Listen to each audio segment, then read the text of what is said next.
kemampuan dan daya tempur dari tim yang sekarang ini mudah-mudahan lah, saya cukup yakin. Jadi siap perang bener ya? Oh siap perang. Siap perang.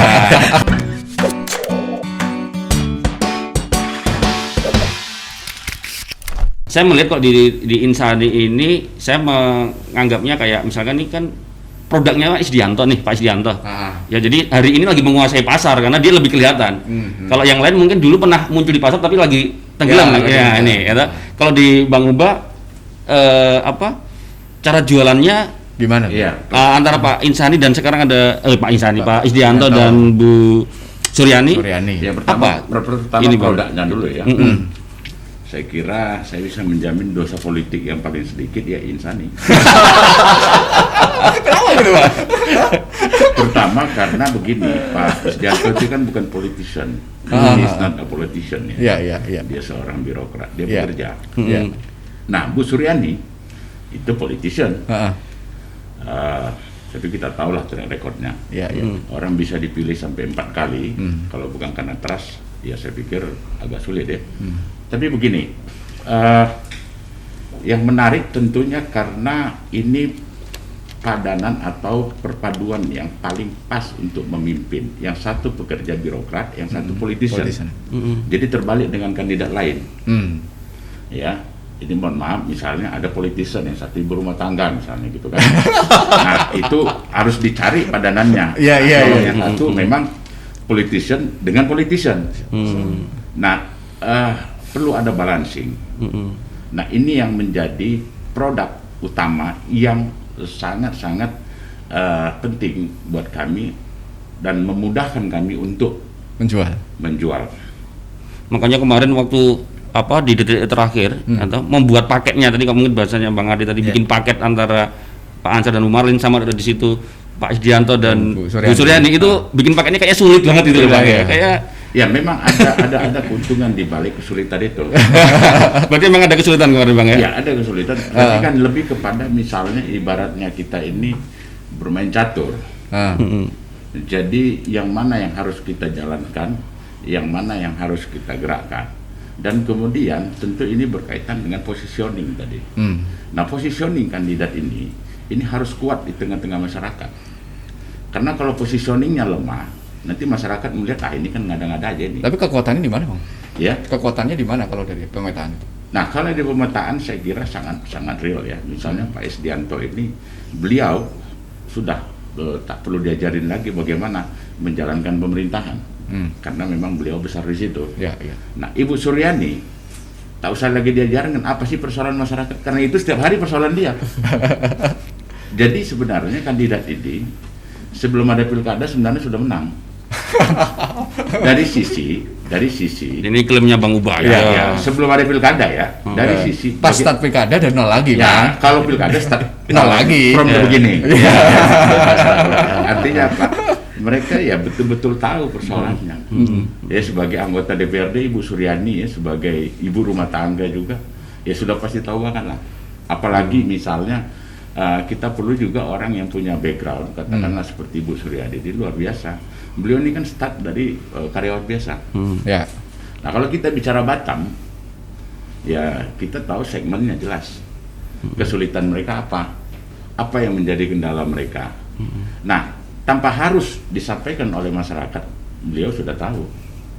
Pede Bang Adi. Wah iya dong. Karena apa? Kebetulan saya juga anggota DPRD. Maaf nih. Jadi karena kalau saya misalnya dalam posisi calon, ya kan? Saya kan tinggal bilang, ya. Jadi Anda nggak perlu sampaikan saya sudah ini catatan punya klien. Demikian kira-kira. Iya. Menarik. Balas Bang. Bentar. Aku masih ambil dulu. Tapi di sinergi itu menurut saya, menurut pengamatan kita, memang lebih paling kayaknya kalau di merek motor paling terdepan lah duluan merek motor itu fix kayak paling depan dan meskipun di belakang agak ada isu-isu gitu kayaknya paling siap dari awal itu apa sih ada apa sih Bang di situ, mungkin Bang Agus bisa ini dinamikanya kayaknya pede banget gitu loh, sama kayak Bang Uba kayaknya kalau ngomong produk kayaknya Bung Angga juga tadi pede banget. Iya. Jadi kayak Audi, Harus BMW, optimis ya, Mercedes. Bang, ya. Baik, jadi begini. Seperti kita ketahui bahwa Pak Suryo itu adalah mantan wakil gubernur Ya. dan juga tokoh yang cukup dikenal di Kepulauan Riau ini. Apalagi beliau dengan sebutan sebagai bapaknya Wong Cilik di Kepri ya. Siapa sih yang nggak kenal beliau? Ya. Beliau seorang ketua partai besar pemenang pemilu. Kemudian juga Pak Iman Sutiawan, beliau juga ketua partai besar dan juga pemenang kedua di jadi buat kami tidak ini menjadi sebuah stimulus ya, bahwa dua pasangan paslon ini akan mudah gitu untuk bisa dikenal masyarakat, bisa diterima dengan masyarakat karena sudah terbukti dan sudah teruji dari sisi leadership, kepemimpinan, juga figur gitu loh. Nah, kemudian tadi pertanyaannya bagaimana kemudian kok bisa pertama mendeklarasikan sebagai, karena buat kami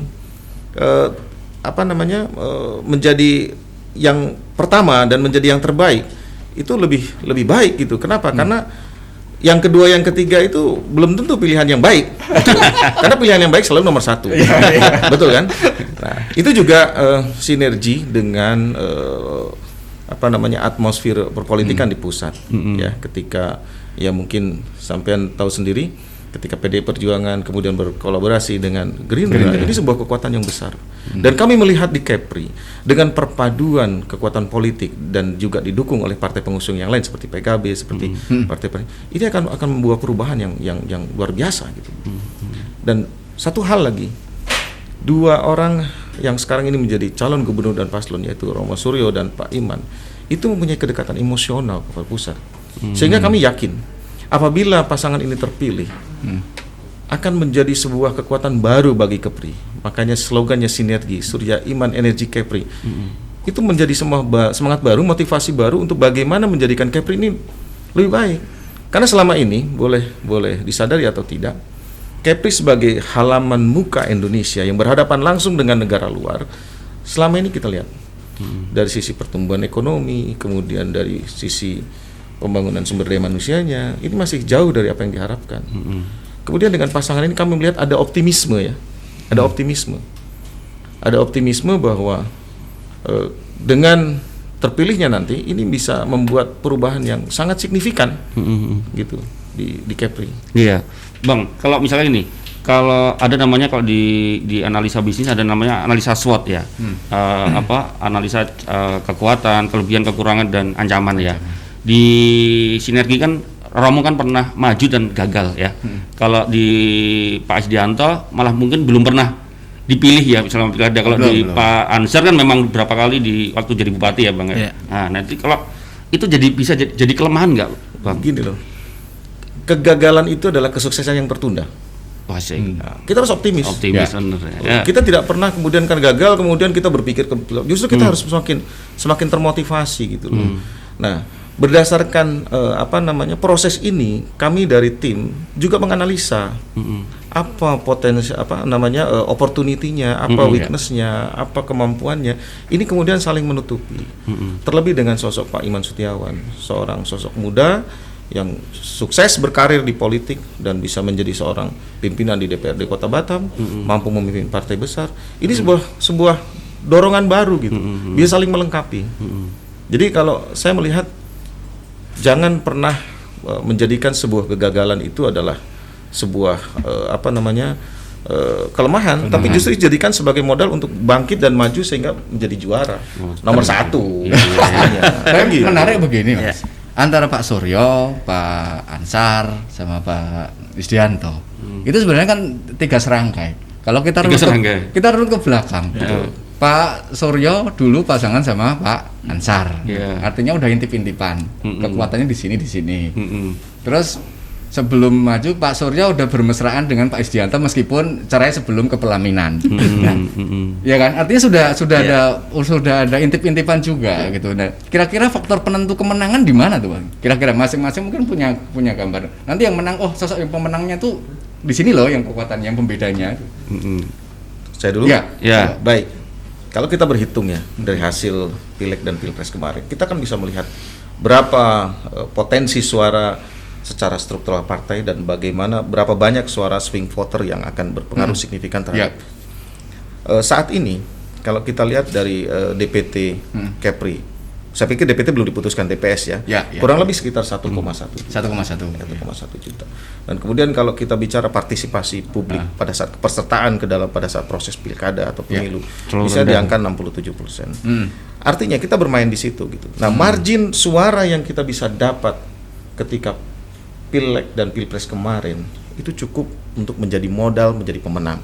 Belum lagi dengan potensi swing voter yang saat ini ada. Nah, apakah yakin dengan sosok Pak Iman bisa mendongkrak dari situ?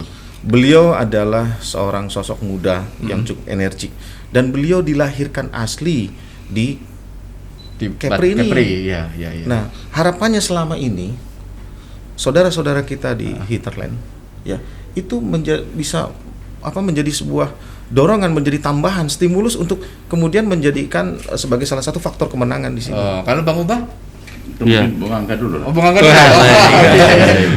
Begini. Jintep untuk menyerang. Begini, beliau kan dari Tanjung Pinang. Iya. Tak elok kalau. Iya. Baik, saya nih Mas memang berterima kasih lah kepada ya orang banyak menyerang gitu ya. Menyerang Pak Ansar, menyerang Bu Marlin. Tetapi kami tetap meyakinkan perintah kepada tim pemenangan jangan pernah menjelekkan pasangan calon lain. Itu prinsip pertama. Kalau ada yang menjelekkan pasangan calon lain, tidak ada peringatan pertama, tidak ada peringatan kedua, langsung dikeluarkan dari tim. Itu arahan pertama ketika kami memimpin. Nah, yang kedua, kalau ditanya apa sih faktor yang bisa memenangkan, saya selalu katakan bahwa Pak Ansar dan Ibu Marlin ini kombinasi secara geopolitik mewakili. Pak Ansar itu besar di Tanjung Pinang, pernah memimpin Kabupaten Bintan. Ini satu pulau besar Bintan. Ibu Marlin beraktivitas ya, meskipun selalu dikatakan ibu rumah tangga, tapi Bu Marlin adalah orang yang paling sering terjun kepada masyarakat dan bertemu kepada masyarakat hampir tiap hari. Ya, apakah itu urusan sebagai ketua PKK, apakah itu urusan sosial, apakah urusan PAUD segala macam, sehingga dia dikenal di kota Batam. Nah, kemudian Bu Marlin ini lahir, besar, sekolah di Karimun. Maka secara geopolitik ini adalah potensi yang sangat besar. Maka kemudian kenapa partai kami dan beberapa partai lainnya berkoalisi mengusung Ansar Marlin. Yang kedua adalah rekam jejak. Tapi bukan karena faktor dari DPP, dari pusat? Enggak, faktor dari Pak Rudinya yang itu, bukan Bang? Bukan itu? Bukan. Ini tentu adalah kalau Pak Rudi sendiri yang minta kan tentu juga nggak bisa kalau kita nggak sepakat. Nah, itu ada faktor geopolitik. Yang kedua faktor rekam jejak. Nah, saya katakan tadi, meskipun dikatakan bahwa yang punya kedekatan pusat adalah pasangan calon sebelah, misalnya begitu. Tapi kami punya bukti, Mas. Kami juga bukan. Gimana? Saya katakan Pak Ansar itu menjadi bupati dengan APBD yang hanya sekitar 400 miliar. Tetapi Mas tahu ketika membangun jalan lintas barat itu menghabiskan anggaran lebih kurang 500 miliar, itu bukan dana APBD. Dari mana, Bang? Dari APBN, lobby kepada pusat, itu bukti. Membangun lintas dari Trikora ke Brakit lebih kurang 100 miliar. Tapi kan posisi berbeda, Bang, dulu dengan sekarang, Bang. Artinya kan dulu mungkin tingkat si penguasanya siapa, kalau sekarang siapa, kan tidak apple to apple, Bang. Dulu penguasanya juga bukan Golkar, Pak SBY waktu itu. Zaman Pak SBY. Itu zaman Pak SBY. Nah, ketika kita apple to apple kan begitu. Nah, kita punya rekam jejak. Nah, terus yang ketiga, kita punya segmentasi pemilih yang lebih luas. Pak Ansar dan Ibu Marlin itu masuk ke semua golongan, masuk ke semua suku. Nah, kita bicara by data. Hari ini kami punya hasil survei 2 lembaga kredibel. Satu LSI yang baru selesai akhir Oktober, kemudian masuk kami akhir September kemarin, awal Oktober, kemudian indikator, survei indikator. Dan itu meskipun kami belum pernah merilis ke publik, tapi saya bocorkan di sini. Boleh. Ini pertama kami bocorkan. Iya. Karena saya nanti di cross check sama nggak surveinya yang sebelah, kan? Jangan-jangan semuanya Sama juga makanya. Karena saya tekankan kepada tim sukses, saya nggak mau rilis kalau nggak di angka 40%. Oh, berarti sekarang Sekarang kita di angka 36,7%. Itu apa Bang? Elektabilitas Ya. 36,7%, dan mohon maaf, selisih kita sama paslon kedua itu sekitar 18%. Yang kedua siapa Bang? Kita nggak usah sebut. Kita nggak usah sebut. Nah, Padahal di sini buka-bukaan loh, Bang. baik, artinya apa? Dan itu dengan tingkat popularitas Pak Ansar yang masih kalah dibanding paslon lain. Maka rekomendasi survei mengatakan ketika Pak Ansar naik, maka secara linear elektabilitas juga ikut naik. Makanya kami berterima kasih. Kemarin terakhir dihajar kami kan bahwa Pak Ansar memanfaatkan masjid menjadi khotib sebagai kampanye. Kami terima kasih. Ternyata naik popularitas kami. Publik jadi tahu Pak Ansar ternyata rajin menjadi khotib. Nah, jadi ini karena kita berusaha bagaimana meningkatkan popularitas. Nah, ketiga faktor ini yang kami yakin ini bisa memenangkan Aman Ansar Maulin sebagai gubernur dan wakil gubernur. Sekarang ke Bang Ubah sekalian dikomentari tadi yang survei itu sampaikan juga. Kalau survei, Coba surveinya Insani barangkali. kalau nanti, survei saya kira dia kan istilahnya ya dia Fluktuatif atau gimana? Fluktuatif ya. Cuman memang harus diakuin karena faktor Pak Rudi yang mengkampanyekan istilahnya kalau saya bilang Pak Rudi ini kan ketua ex officio tim pemenangan.